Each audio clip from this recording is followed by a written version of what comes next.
Hello and welcome back to the HH Gaming podcast for the first podcast of 2022. We are finally back. So it's been about a month since the last podcast went out, and obviously since then we've had Christmas, New Year, and COVID. If you're Hellhades, yeah, how was Christmas and New Year for everybody? I'll kick off. Really good, actually, really good. Yeah, it was. I've got quite a lot of. I've got a lot of family, and so has Lady H. So we kind of get together in big groups and eat a lot, drink a lot, and apparently get COVID as well. So Yeah, it happens. Other than the COVID bit, it was all right. I'll be honest.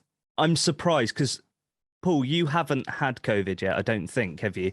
Nope. So you've managed to dodge it. I had it last year, or at least earlier in the year, and I think I had like season 2 or something of COVID.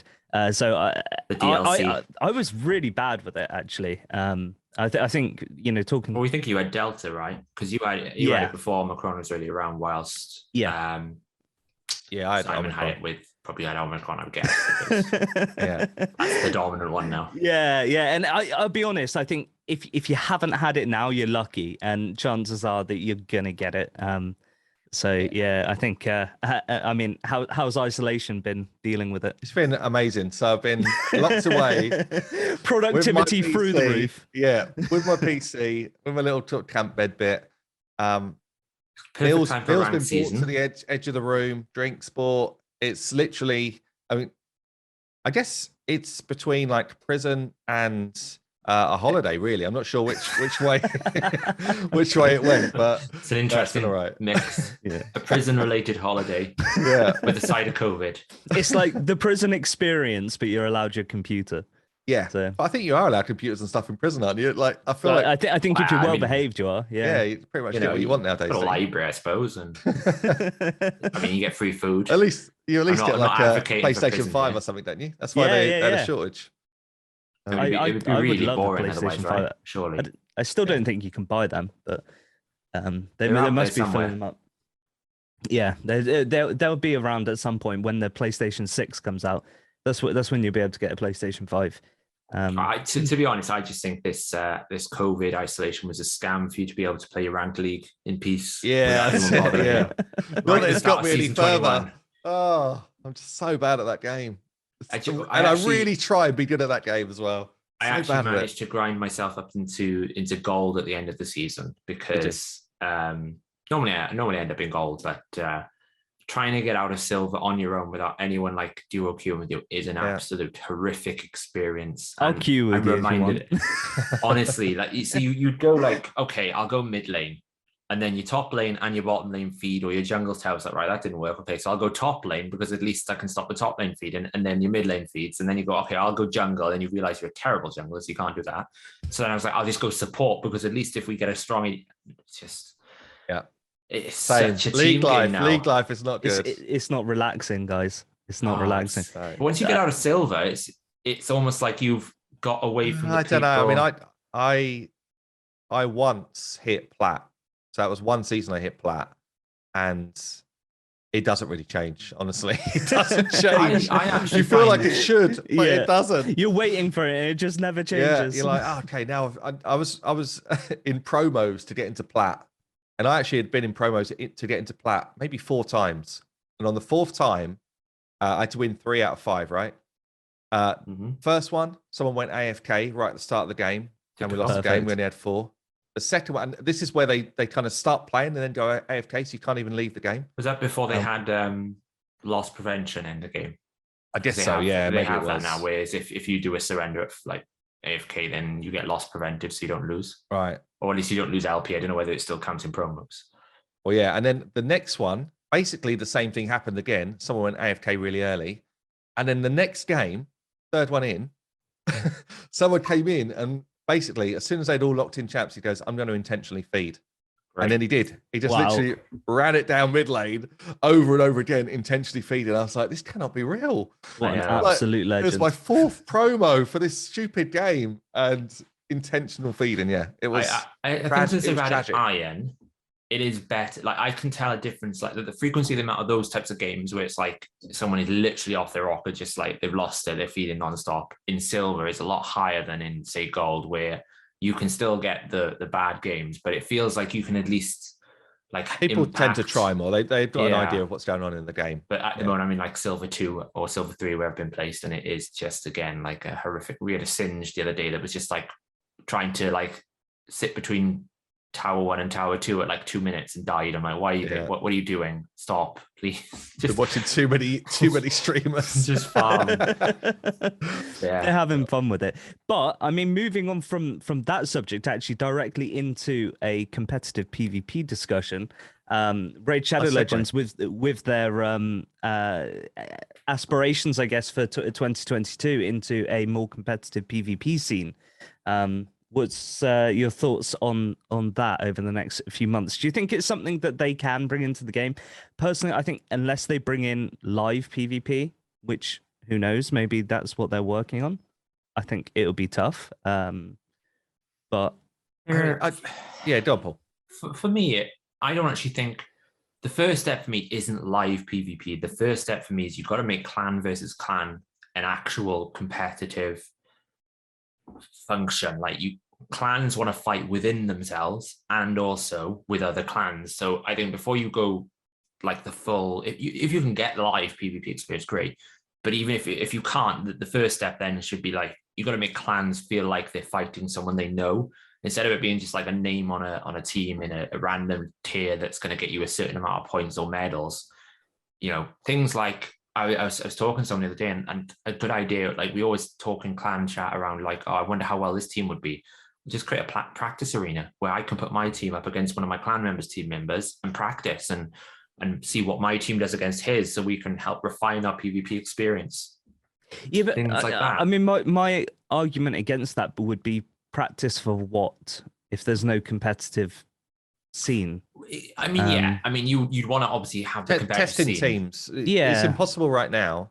Yeah. To have a experience of high-end arena, apart from like a 30-minute window once a week. Yeah, true. So to actually understand whether your team on paper that you think performs well, to actually understand whether it does perform well against strong players is almost impossible to do. Yeah, sure. It's almost impossible. But it'd be basically like trying to do Hydra without the free regroup mode. That is what it's like. So you kind of like using the resources or the time. A bit like pulling teeth is what you're saying, right? Yeah. So you need some you need some method of being able to go, okay, this is the concept of a team that I've got to be a team that I'm seeing in the meta. Can I run it against one of my clan mates, or can I run it against someone to actually practice and see, does it work? And also just like practice in reset times. Can I like practice my reset in my picking my fights and that, so that actually you start at least getting a level of competitiveness rather than, right, I'm in it now, I've just got to do the best I can. And then what you tend to find is a lot of people will try it and go, God, that was awful, because they haven't been able to practice, and then they kind of get put off from doing it again. I do think there's a real disconnect right now with where the game's at compared to where they want the game to be. Like it's just a country mile from PvP being the right direction for the game, in my opinion. And in fact, I think, and I did a poll on this on my YouTube channel, it was like 3% or something of people wanted PvP to be the focus for 2022. Most people actually want really good, fun, engaging PvE content. And I actually think if I was running this game, I would be trying to implement more like a MMO style big content drop, where it's like, actually, to get to the next level of content, you need to level to 70. But it's easier to get there. Like you speed up the 1 to 60 part, and then the 60 to 70 becomes the slower grind.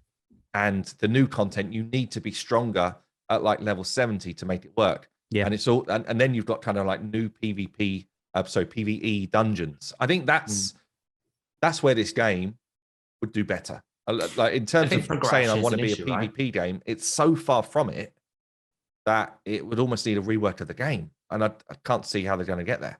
I think progression is a big problem in the game generally. Like you've touched on it before, how nothing really feels like you move on to the next stage. You like doing something doesn't get you closer to the next step. So me being able to do Hydra and Nightmare, the only element of progression is whether I beat the last boss. It's not about whether I've acquired something in the previous bosses to help me do the next bosses. It's literally, have you got the right champion, and did you like cheese your way to the top chest? Like that is the progression in essence. And the same thing with Doom Tower. I touched on in one of the videos I did for the HH Gaming YouTube, where the level 10 Bommel boss, the mechanics you're facing is exactly the same as the level 90 hard Bommel boss. Yeah, they just scale the stats. Like it's not like, you know, it's you get less bombs, or the stun is lower chance, or his skill cooldowns are higher or a lower level. It's the same boss. It's just he hits harder with more accuracy and more. So that their scaling doesn't work. So it means that's a problem. And then you add in the next step, which is you don't actually gain anything by beating the lower levels. Like me beating 10 Bommel doesn't help me then beat 10 hard Bommel, because it really depends on the champions I've got. And to some extent, you could say, well, it's designed to be hard content. That's fine. It's not a problem. But you've got to give people an avenue to go from step 1 to step 2 to step 3 to step 4. So whatever they do with PvE, unless they start implementing that kind of level of thought process, there's always going to be a problem. And we're seeing it now more in Hydra than any time before, where if you don't have Duchess and you don't have Chris and you don't have those specific archetypal champions, and really there isn't a replacement for Duchess right now in the clans that I'm seeing and the people I'm talking with, then there's no way you can get there. There's nothing, there's no progression. There's no way I got to grind.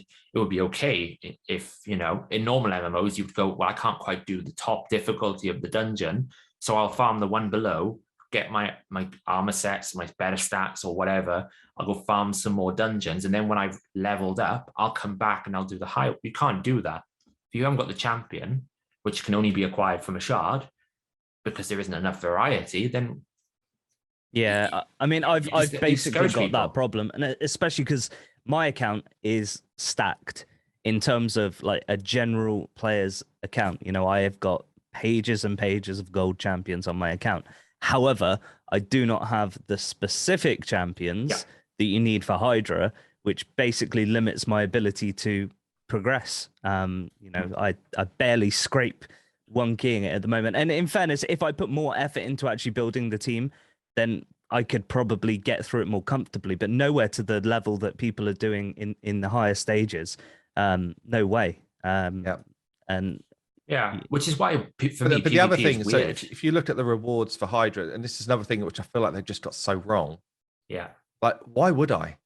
Yeah. And honestly, here's the thing. Unless I'm doing plat level PvP week in, week out, why do I want to do Hydra? If I do normal Hydra and I get the max chest, I'm going to get 4 tokens for the champion. Yeah. Which is actually a decent champ. It would be a fun champ to get. Yeah, absolutely. If I do the highest level on hard, I basically get the same reward again. You get 6 the top. Yeah, it's 4 to 6. Top 4 to 6. So it's kind of like, is it genuinely worth the difference? And the difference is vast between one key in normal and getting the max chest on hard. It's like significantly harder just to do that. And if you talk again about going up higher and higher, I just feel like the whole content for me it's just so weak. And honestly, I was excited for Hydra to come, and it's been a failure, basically. It's been my least enjoyable content I've played in Raid, which is a real shame. And here's the thing, we talk about progression rewards. The reward for PvE content is PvP sets. And then the reward for Goal 4 doesn't help you progress in PvP. It's basically very subpar PvE gear. The only thing probably PvP would say is divine speed, but the divine offense and the divine life, you're never going to use those as predominantly as player versus player sets. You're going to be wanting things like they almost savage, need swift gear. They need a complete overhaul on reward system across the game. You almost need like a stopgap. You need someone to draw a line in the sand and say, you know what, this should help someone get here. That then should help someone get there. Yeah. That should then help someone get there. And you know what, it doesn't matter if they have to do that. If they have to do a stop and say, you know what, we're doing almost like a complete overhaul. Yeah, Yes. it'll be a big job. It'll be like, halfway through the Well, year, this is like the big patch. It's not big. Not as necessarily a much big job, as- but like this is a big reset yeah. Yeah. of And I think they need priorities to do to things. dilute S tier. So you see League of Legends do this a lot. So they'll look at the balance of the champions. They'll go, right, okay, this champion is either low play rate, low win rate, whatever. And we'll go, right, that champion clearly is not performing well, so we'll lift that up. And then they'll look at the sort of S tier. And then if it's like one champion that's basically far and above everyone else, they'll bring that down, because what they don't want to do is have extremely powerful one side and extremely weak the other. They're trying to find a good middle ground where you have a good variety and counters and everything. Well, what they've done in Raid is they've made it so that their value or wealth is on specific champions, and then they've made those specific champions incredibly strong, and there's not enough variety to mix it up. So it's things like Duchess is pretty much, I would imagine, you look right now in almost 99% of all Gold 2 to Gold 4 3v3 teams somewhere. If they've got a Duchess, it's in there. It's so strong for that particular area that if you haven't got a Duchess, you're probably going to struggle, because there's too much power on that champion. There's too much power on Krisk. So what they need to do is almost diversify champions to actually add more options, so that if you want to push competitively, then you're not reliant on Rotus Double Siffy or Duchess Asuga, that you can have some more options. Because right now, if you haven't got a Foley, Trunda, or Candy, like, who is your DPS options as an attack-based offense? There isn't one, because they all have problems. Either they're not AoE strong enough, or they're single target and you can't get through the double revive meta. Add in the fact now they're trying to, like, this I have the same problem with the Stone Skin meta. Like, you've got two viable bomb champions, which is Shazar and Warmother. Maybe they're desperately trying to make bombs a thing. You just haven't got in enough. a number of ways. Yeah. And they've been trying for a while. We got the same problem as we had the first day that they tried to make bombs a thing. Bomb champions are too squishy for all of the content where you want them. Yeah. Well, I actually look at it as, if you have to, in every area where the bombs are meant to be used, add a 250 or 200% multiplier, clearly the underlying bomb isn't going to hit hard enough. I know there's balance where you don't want bombs to be like obscene, but at the same time, if you're having to basically make a bomb hit 300% more, then clearly the bomb itself is not good enough. Like the mechanic is failure. I still think adding either a stun or splash damage to a bomb would just make it should make cool. sense. If a bomb detonates, 50% of that is transferred to everyone else, or 25%. Or it buys like a half tick of, in terms of half damage tick of HP burn. Something. A HP burn would be cool, actually, as well. But I also think as well, you need to actually look at the multipliers of the bombs and actually go, tell you what, why do we make a defense-based bomber? There's no reason why you can't have a defense-based bomber.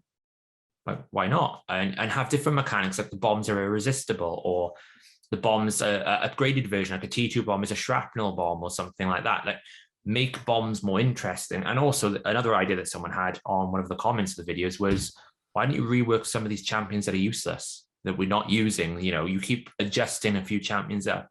Take 10 of those champions and give them bombs instead of having to design brand new champions.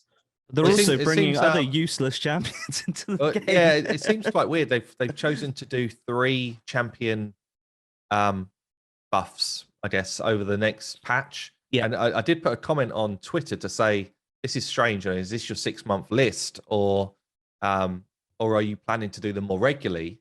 And the comment was, and I don't know whoever runs their Twitter, it might be someone that literally has got no clue. But the comment sounded like, the reply sounded like, no, we're going to be doing it more regularly. So that would actually be good. Like, it should be part of the patch notes. Every patch, 3 or 4 champions upgrade, or a few epics, few legendaries, or change. I mean, they should literally have a team of people who are looking at balance in the game, especially if they want PvP to be viable. They need to mix up the meta. They need to take it. If they want a competitive scene, it can't just be the whales sat there in the top end competitive. There needs to be a way that it's leveled out and normalized, or something like that. You've got games that when you're in the competitive arena, everyone's stats are normalized. So it comes down to skill rather than actual champions and things like that. So I just think, yeah, this is something that they should have addressed already. And if PvP is going to be their focus for 2022, then it needs to be top of their priority list. They're just so far from it. They're so far from being in that space. And I hope that, they've got people in their team that's their thinking. It's almost like, yeah, if this is going to be our focus, let's throw all ideas into a hat. But at the moment, we're not in the right place. So there's three things for me. First one, clearly they've been trying to kill the speed meta. And by bringing in Swift Parry, by bringing in Stone Skin, by bringing in Reaction, that was all designed to go for far too long. If you were the fastest champion, you would win because Trunda was just too strong. Instead of balancing Trunda, they just decided to make it so that Trunda was not useful, which is... Well, I think the problem with the speed meta is that the barrier for entry is so huge because unless you've been farming speed gear for, multiple years, the chances of somebody coming into the game and being able to actually enjoy competitive PvP within 6 months to a year, even if they spend money, this is even if you're wailing out, you just straight up cannot catch up with these people because they're so far ahead of you in the game already. Right, I don't think that's necessarily a major problem because they have been introducing mechanics such as 2x speed and dragon and other things to help lift the barrier. But you are right in the sense that if you've been doing it for a while now, you're probably sitting at 380 speed or 370 speed or whatnot, which is, that's fine. But again, though, it comes back to, that's why I feel like the direction of the game, focusing on PvP doesn't make sense. Yeah. Because the game's not built to let someone come in and be on an even keel with someone. Like League of Legends, spoke about it already. If you play day one today and you are amazing at League of Legends, then you know what? You can compete with the top person day one. That's the way it's built. Your only disadvantage is experience, not skill. Yeah. Whereas you can learn with Raid, like time invested is a massive part of it. So it just feels like PvP is a really difficult angle. Especially when some champions are like locked. So for example, I was talking with Senti the other day about Basatha, which people will be getting this rotation. Now, obviously, Basatha may not necessarily be viable in top plat, but has that really cool mechanic where if you revive someone, they get stunned for one turn. Now, if you're a new player coming in and that champion was deemed to be super strong, then you're waiting 18 months plus. How long is it going to take you to even if you're coming and joining the game, you might as well forget about getting Vassal of Seal. And in about 2 months' time now, we'll be at the point where players who started with Doom Tower 1, Rotation 1, Day 1, will be getting Vassal of Seal.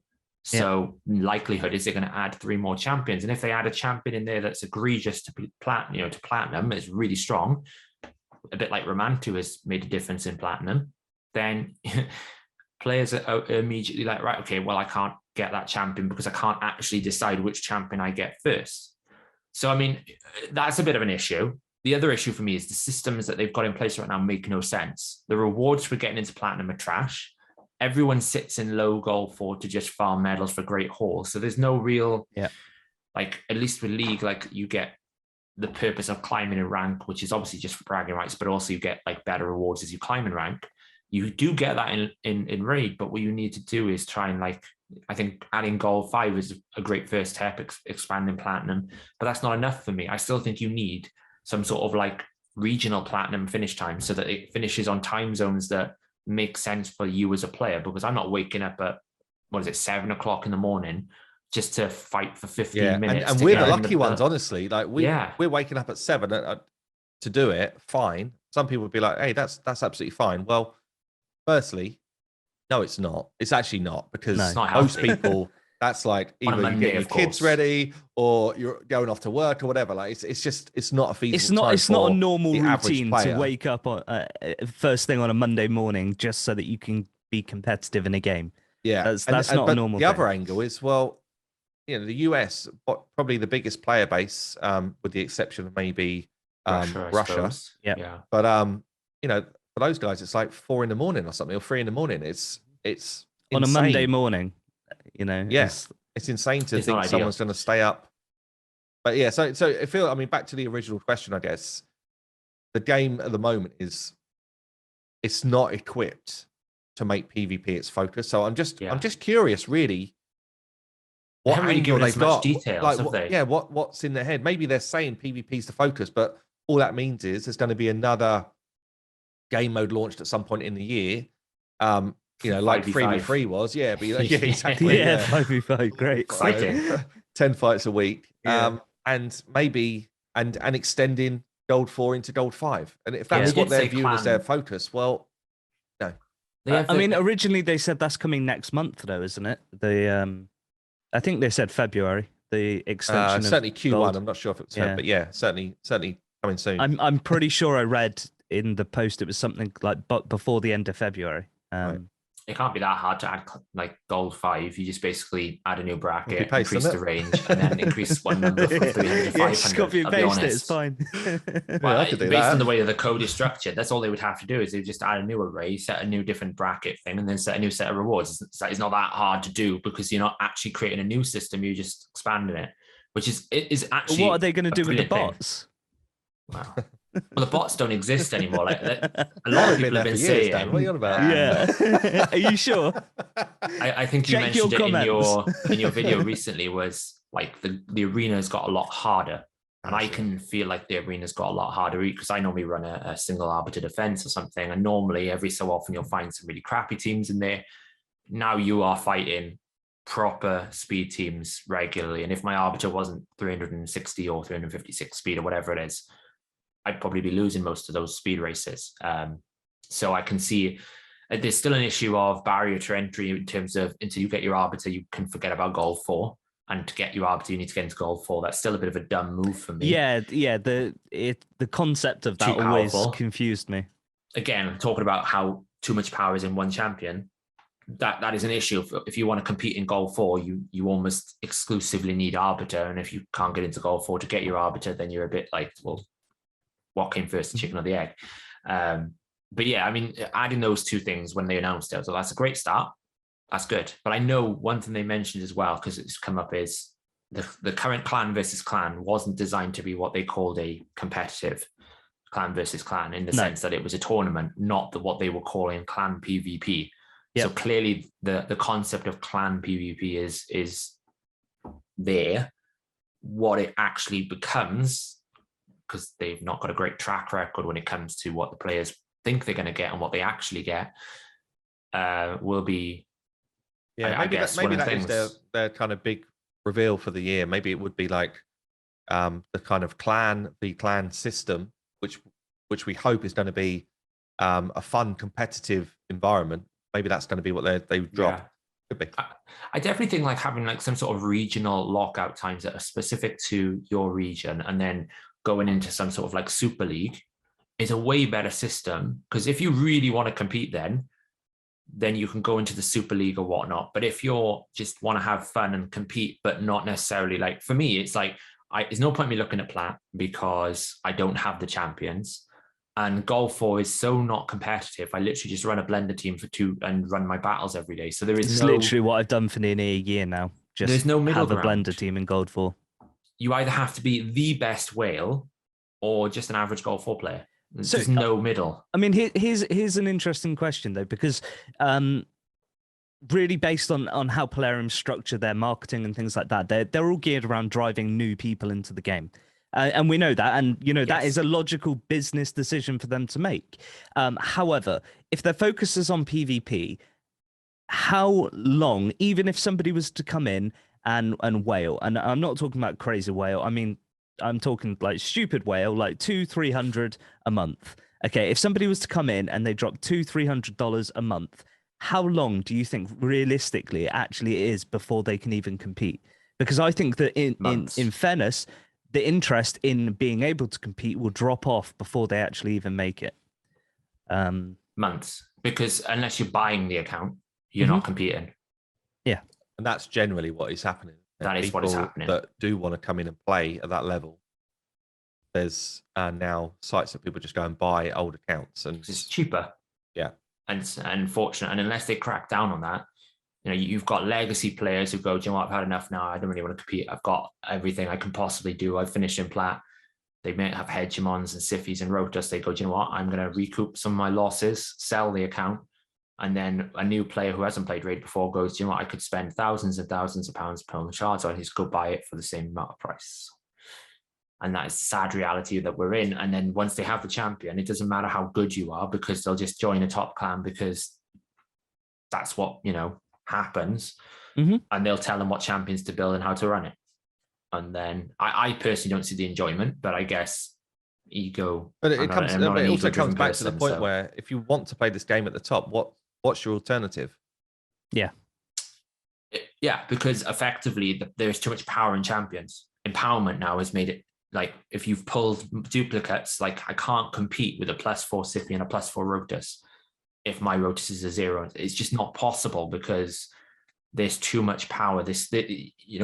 I remember early days when I first started playing, the first thing that you would advise players is start your Great Hall with accuracy, because effectively it's a cap. If you're playing against another person and they've got, 80 resist, well, if you've got 80 accuracy in the Great Hall, then you're on an even footing, like you balance it out.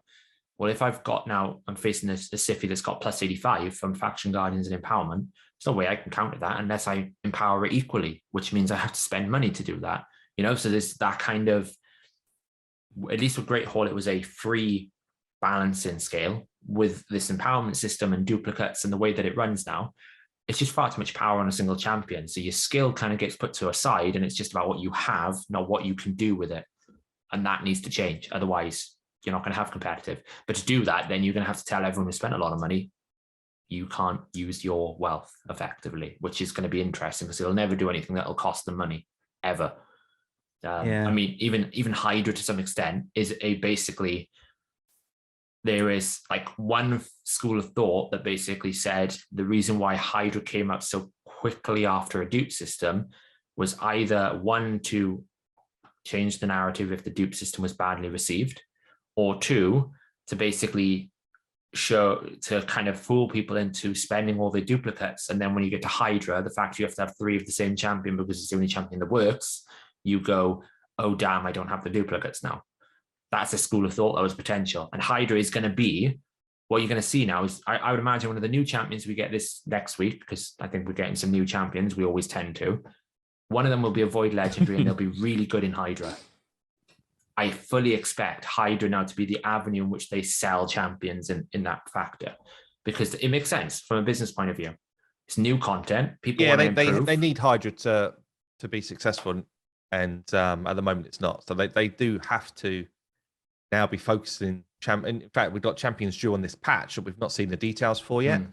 But they'll lock it in the more expensive ones. It'll be the Void Legendary that's really good for Hydra, and then you'll get an average legendary. I don't know if I agree with that. Maybe short term they will, but I feel like if you look at things like HP burn champions, which we know became the kind of meta for endgame,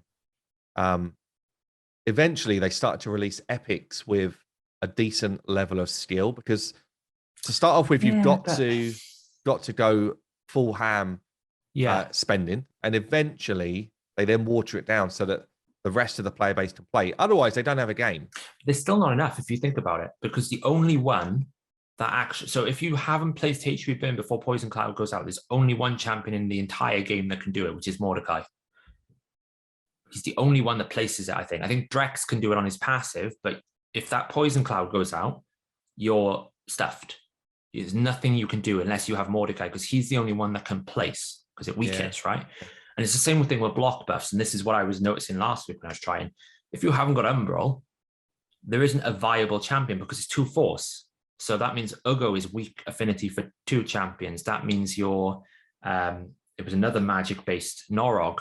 He's weak affinity on 2 of the heads. So you quickly start going, well, I need 3 Umbrals really if I'm talking to be like reliable, because there's not enough variety. So I hope they add more champions like that in Epic and Legendary pool. But my fear is, are they going to put it too much as a paywall? Because right now there's just like, even Tatura to some extent was great for Hydra, but it's not really, I'm not seeing Tatura based teams replacing Duchess because the revive is too strong. And the fact that it's just Duchess gets that passive as well. There's too much you lose. It's the same thing like when anyone ever talks about like, oh, can I substitute Krisk? Not Good really. luck.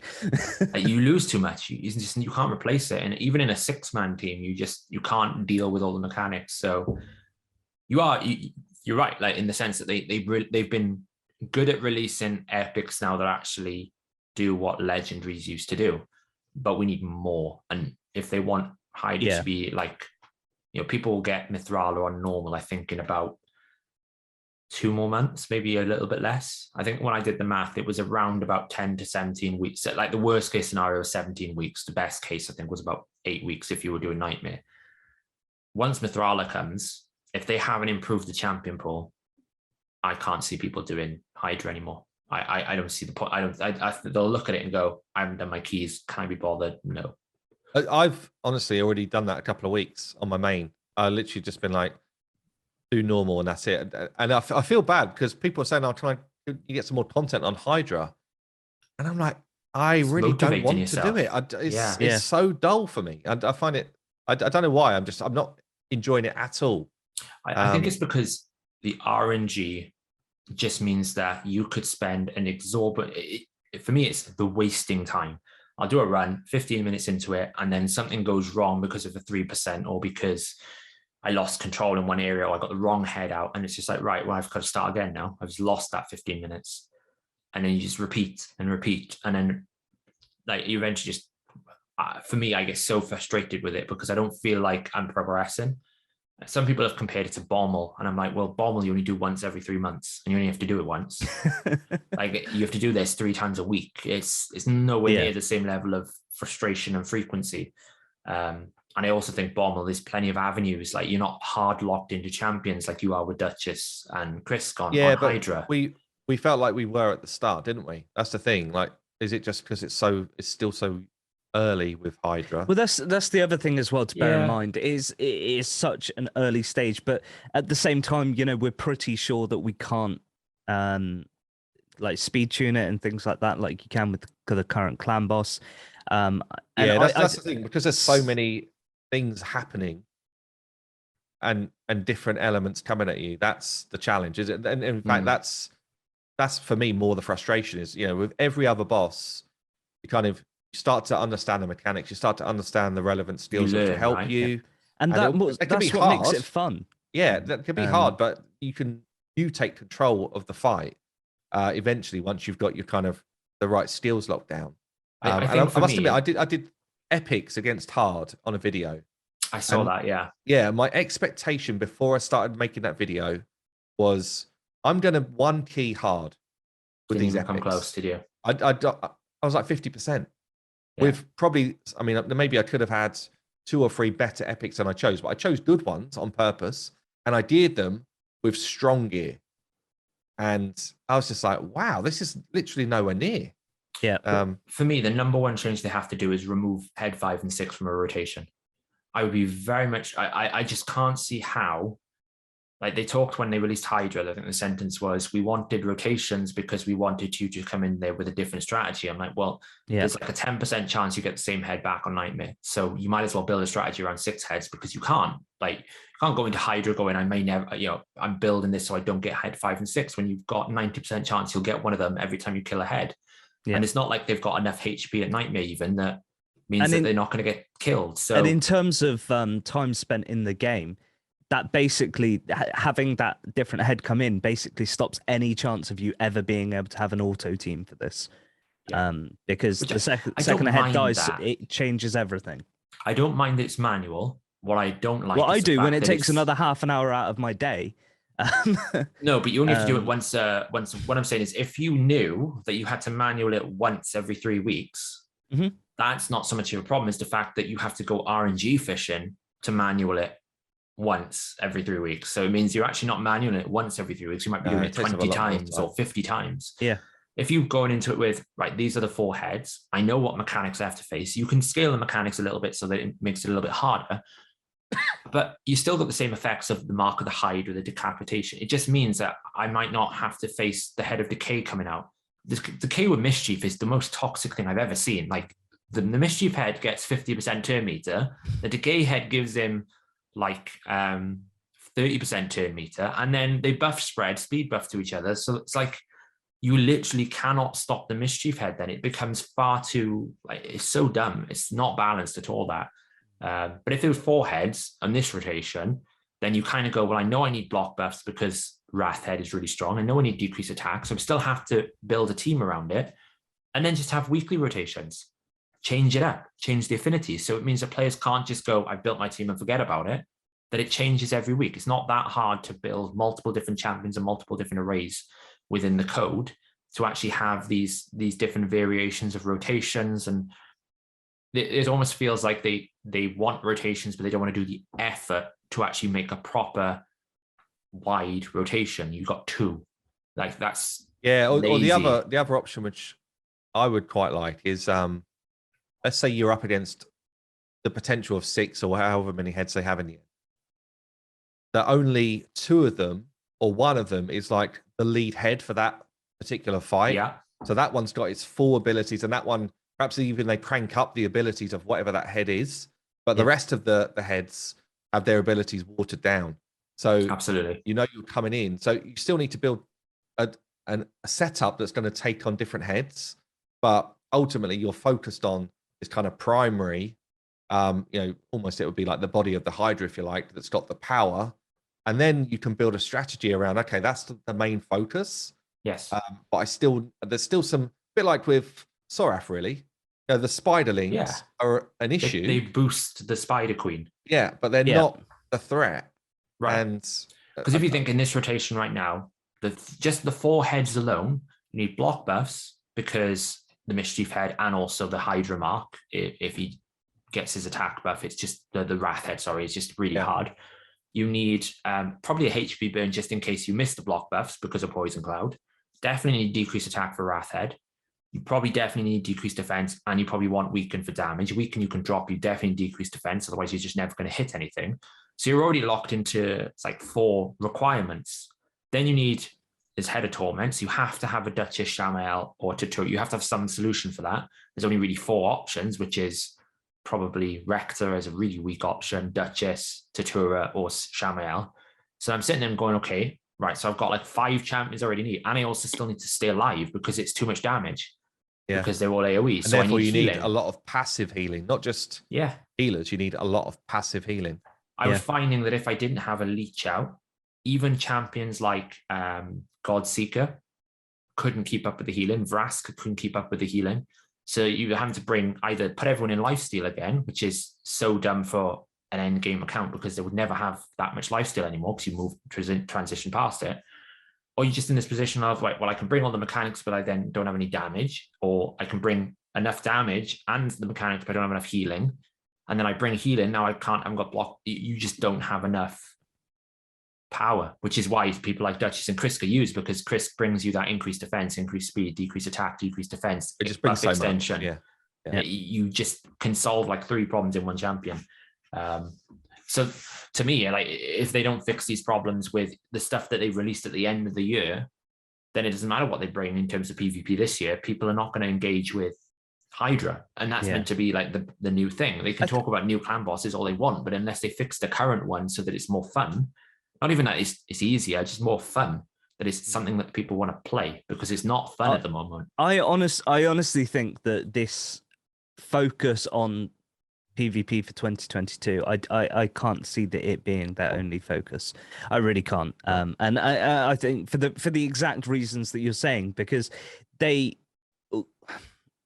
tend to listen to the community after they've done something wrong, and it takes them a while to sort of listen to the amount of noise that gets generated. But if they ignore this and ignore the fact that people are not happy with the PvE content in the game and the progression content in the game, and they focus purely on PvP and competitive side, which only appeals to such a small amount of players, they're very going to quickly see that reflected within their retention and things like that. And that's when obviously the business decisions start coming in. What I'd expect them to do with Hydra, and I hope it's not the case, but just on their trend, is they won't fix the reason why people don't play it.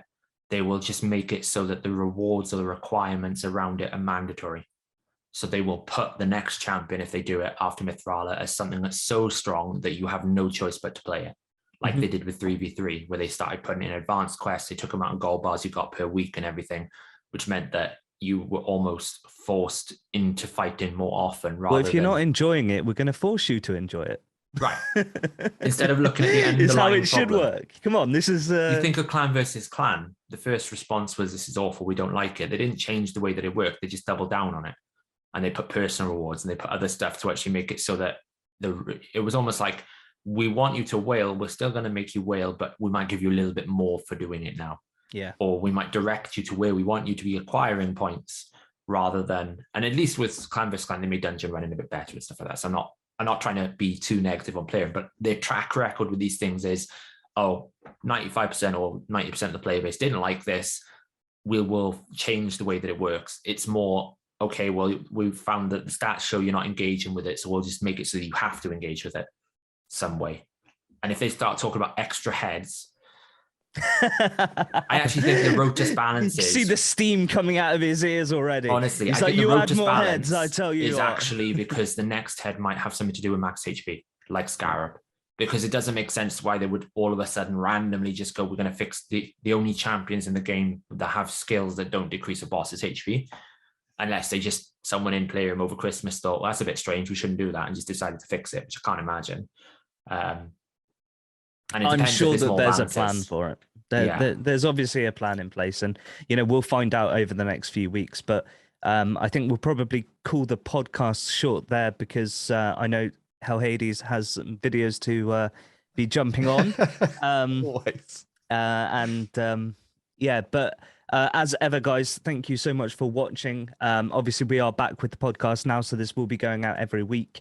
We're also recruiting an editor to join our team. So if you are interested, please do get in touch. Details are on our social media channels.